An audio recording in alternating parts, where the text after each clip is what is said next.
जब कौरव और पांडव महाभारत के युद्ध को चले तब राजा धृतराष्ट्र ने कहा मैं भी युद्ध को देखने चलूं। तब श्री व्यास देव जी ने कहा हे राजन, नेत्र के बिना क्या देखोगे। तब राजा धृतराष्ट्र ने कहा हे प्रभु जी, देखूंगा नहीं तो श्रवण तो करूंगा।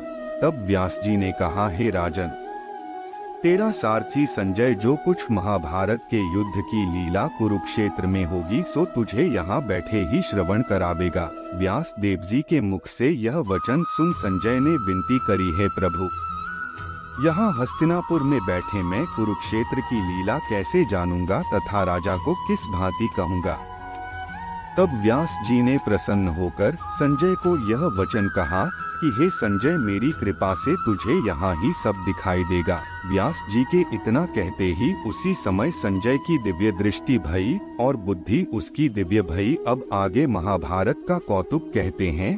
सुनो, 7 अक्षौहिणी सेना पांडव की और 11 अक्षौहिणी सेना कौरवों की, यह दोनों सेना कुरुक्षेत्र में जा एकत्र भई।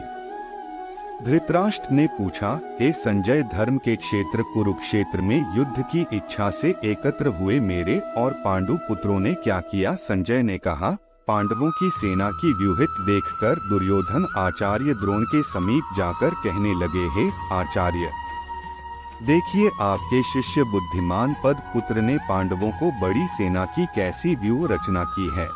इस सेना में अर्जुन, भीम जैसा बड़े बड़े धुंधारी वीर, युयुधान विराट, महारथी द्रुपद, धृष्टकेतु चेकितान, बलवान काशीराज, परुजित, कुंती भोज, नरों में श्रेष्ठ शौर्य, पराक्रमी युधामन्यु, बलवान उत्तमौजा, अभिमानु और द्रौपदी के पुत्र सब के सब महारथी हैं।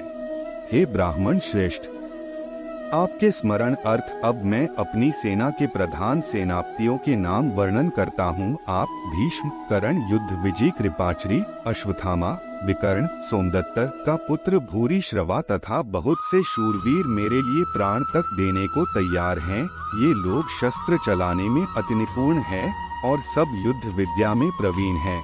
हमारी सेना का जिसके भीष्म रक्षक हैं बड़ा बल है। अब आप सब अपने अपने मोर्चों पर सावधान रहकर सेनापति भीष्म की रक्षा कीजिए। कुरुवृद्ध भीष्म पितामह ने दुर्योधन को प्रसन्न करते हुए और ऊंचे स्वर से गर्जत हुए शंख बजाया।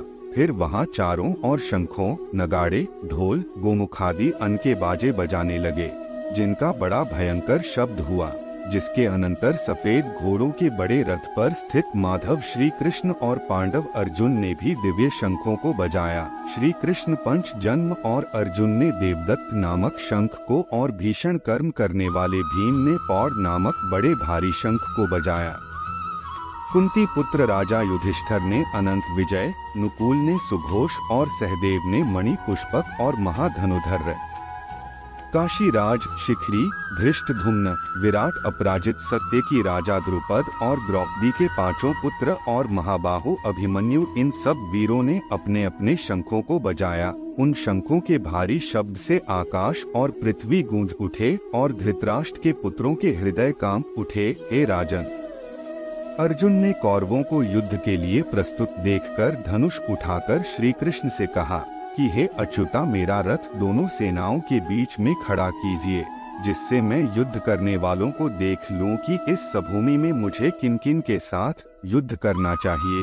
दुबुद्धि दुर्योधन की प्रीति करने वाले जो युद्ध के लिए यहाँ एकत्र हुए हैं उनको देखूंगा। संजय ने कहा, हे राजन, अर्जुन की बात सुनकर श्री कृष्ण ने भीष्म, द्रोण आदि वीरों के सामने उत्तम रथ को खड़ा करके कहा कि हे वीर, युद्ध के लिए उद्धत इन कौरवों को देख लो।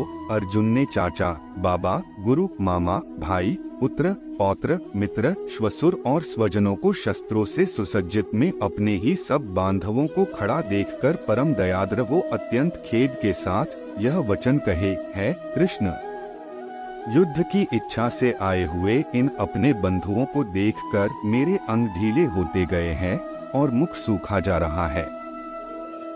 मेरा शरीर बेकल हो रहा है, रोमांच खड़े होते हैं, गांडीव हाथ से गिरा जाता है, त्वचा जली जा रही है। हे केशव, मुझ में यहाँ खड़े रहने की सामर्थ्य नहीं है।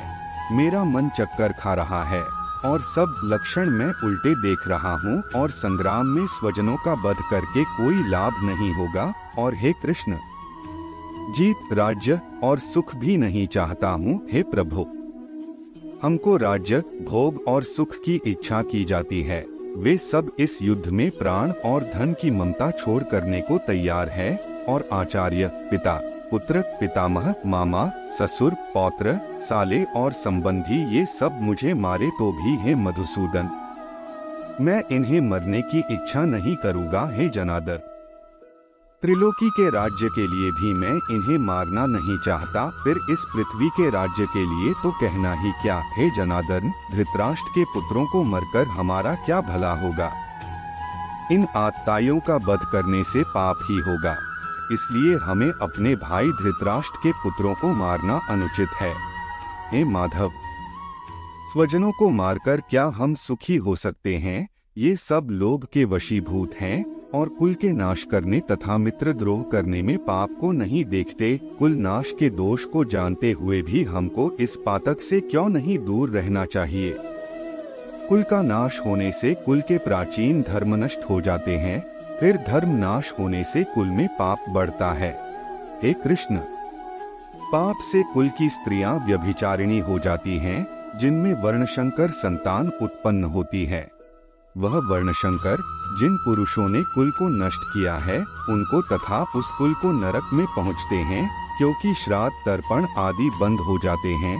वर्णशंकर बनाने वाले दोषों से कुलवधुओं की जाति, धर्म और कुल धर्म निरंतर नाश होते हैं। हे जनार्दन, मैंने बराबर सुना है कि कुल धर्म नष्ट होने से निश्चय नरकवास करना होता है।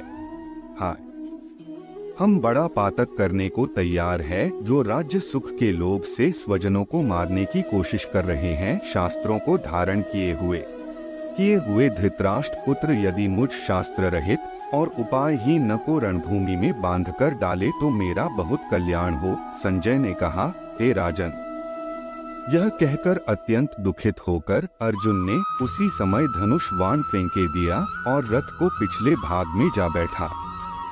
प्रथम अध्याय का महात्म्य। एक समय पार्वती जी ने पूछा, हे महादेव जी, किस ज्ञान के बल से आपको संसार के लोग शिव कहकर पूजते हैं? मृगशाला और हे अंगों में शमशानों को विभूत लगाए, गले में सर्प और मुंडों की माला पहन रहे हो, इनमें तो कोई पवित्र कर्म नहीं, फिर आप किस ज्ञान से पवित्र हो? वह आप कृपा करके कहिए। श्री महादेव जी बोले, हे प्रिय, सुनो, गीता के ज्ञान को हृदय में धारण करने से मैं पवित्र हूँ और उस ज्ञान से मुझे बाहर के कर्म व्यापते नहीं। तब पार्वती जी ने कहा, हे भगवान, जिस गीता ज्ञान की आप ऐसी स्तुति करते हैं, उसके श्रवण करने से कोई कृतार्थ भी हुआ है? तब महादेव जी ने कहा, ज्ञान को सुनकर बहुत जीव कृतार्थ हुए और आगे भी होंगे। मैं तुझसे एक पुरातन कथा कहता हूँ, तू श्रवण कर। एक समय पाताल लोक में शेषनाग की शैया पर श्री नारायण जी नैन मूंदकर अपने आनंद में मग्न थे।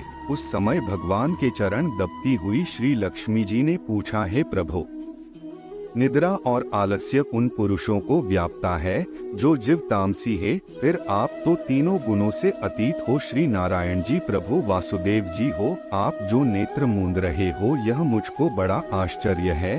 श्री नारायण जी बोले, हे लक्ष्मी, मुझको निद्रा आलस्य नहीं व्यापता। एक शब्द रूप जो भगवत गीता है, उसमें जो ज्ञान, उसके आनंद में मग्न रहता हूँ। जैसे 24 अवतार मेरे आकर रूप है, तैसे यह गीता शब्द रूप अवतार है। इस गीता में यह अंग है। 5 अध्याय मेरी मुख है, 5 अध्याय मेरी भुजा है, 5 अध्याय मेरा हृदय और मन है, 16वां अध्याय मेरा उदर है, 17वां अध्याय मेरी जंघा है, 18वां अध्याय मेरे चरण है। सब गीता के जो श्लोक हा सो मेरी नाड़ियां है, गीता के अक्षर हैं सो मेरे रोम हैं। ऐसा जो मेरा शब्द रूप गीता ज्ञान है, जिसके अर्थ मैं हृदय में विचरता हूँ और बहुत आनंद को प्राप्त होता हूँ। श्री लक्ष्मी जी बोली, हे श्री नारायण जी, जब गीता का इतना ज्ञान है तो उसको सुनकर कोई जीव कृतार्थ भी हुआ है, सो मुझसे कहो। तब श्री नारायण जी ने कहा, हे लक्ष्मी, गीता ज्ञान को सुनकर बहुत से जीव कृतार्थ हुए हैं, सो तू श्रवण कर। शूद्र वर्ण एक प्राणी था जो चांडालों के कर्म करता था और तेल लवण का व्यापार करता था। उसने बकरी पाली। एक दिन वह बकरी चराने को बाहर वृक्षों के पत्ते तोड़ने लगा। वहाँ सर्प ने उसे डस लिया। तत्काल ही उसके प्राण निकल गए। मरकर उसने बहुत नरक भोगे। फिर बैल का जन्म पाया। जब बैल का जन्म पाया तो उस बैल को भिक्षुक ने मोल लिया।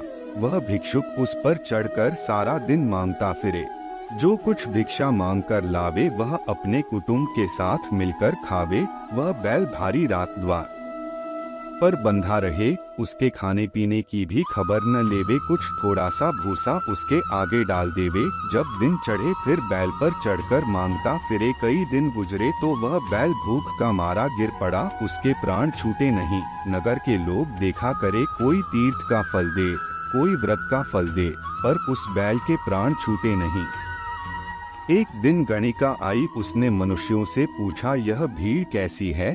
तो उन्होंने कहा, इसके प्राण जाते नहीं, अनेक पुण्यों का फल दे रहे हैं तो भी इसकी मुक्ति नहीं होती। जब गणिका ने कहा, मैंने जो कर्म किया है जिसका फल मैं इस बैल को निमित्त दिया, इतना कहते ही बैल की मुक्ति हुई। तब उस बैल ने एक ब्राह्मण के घर जन्म लिया। पिता ने इसका नाम सुशर्मा रखा। जब बड़ा हुआ पिता ने इसको विद्यार्थी किया। तब इसको पिछले जन्म की सुध रही थी। यह अति सुंदर हुआ। इसने एक दिन मन में विचार किया, जिस गणिका ने मुझको बैले की योनि से छुड़ाया था उसका दर्शन करूं। विप्र चलता चलता गणिका के घर गया और कहा, तू मुझे पहचाना है? गणिका कहा, मैं नहीं पहचानती हूँ, तू कौन है? मेरी तेरी क्या पहचान है? तू विप्र, मैं वैश्या। तब विप्र ने कहा, मैं वही बैल हूँ जिसको तुमने अपना पुण्य दिया था। तब मैं बैल की योनि से छूटा था। अब मैंने विप्र के घर जन्म लिया है। तू अपना वह पुण्य बता। गणिका ने कहा, मैंने अपने जाने कोई पुण्य नहीं किया, पर मेरे घर का तोता है, वह कुछ सवेरे पढ़ता है, मैं उसके वाक्य सुनती हूँ। उस पुण्य का फल मैंने तेरे निमित्त दिया था। तब विप्र ने तोते से पूछा कि तू सवेरे क्या पढ़ता है? तोते ने कहा, मैं पिछले जन्म में विप्र का पुत्र था। पिता ने मुझे गीता के पहले अध्याय का पाठ सिखाया था। एक दिन मैंने कहा, मुझको गुरु ने क्या पढ़ाया है? तब गुरुजी ने मुझे श्राप दिया कि तू सुआ हो जा। तब मैं सुआ हुआ। एक दिन फंदक मुझे पकड़ ले गया। एक विप्र ने मुझे मोल लिया। वह विप्र भी अपने पुत्र को गीता का पाठ सिखाता था। तक मैंने भी वह पाठ सीख लिया। एक दिन उस विप्र के घर चोर आ गए। उनको धन तो प्राप्त न हुआ, मेरा पिंजरा उठा ले गए। उन चोरों को यह गणिका मित्र थी। मुझे इसके पास ले आए, सो मैं नित्य श्री गीता जी के पहले अध्याय का पाठ करता हूँ। यह सुनती है, पर इस गणिका की समझ में नहीं आता। जो मैं पढ़ता हूँ वहाँ पुण्य तेरे निमित्त दिया था, सो श्री गीता जी के पहले अध्याय के पाठ का फल है। तब विप्र ने कहा, ए तोते, तू भी विप्र है, मेरे आशीर्वाद से तेरा कल्याण हो। सोहे लक्ष्मी जी। इतना कहने से तोते की मुक्ति भी। गणिका ने भी भले कर्म ग्रहण किया। नित्य प्रति स्नान कर और गीता के प्रथम अध्याय का पाठ करे, इसके उसकी मुक्ति हुई। श्री नारायण ने कहा, हे लक्ष्मी जी, जो कोई अनजाने से भी गीता का पाठ करे या श्रवण करे उसका को भी मुक्ति मिलेगी।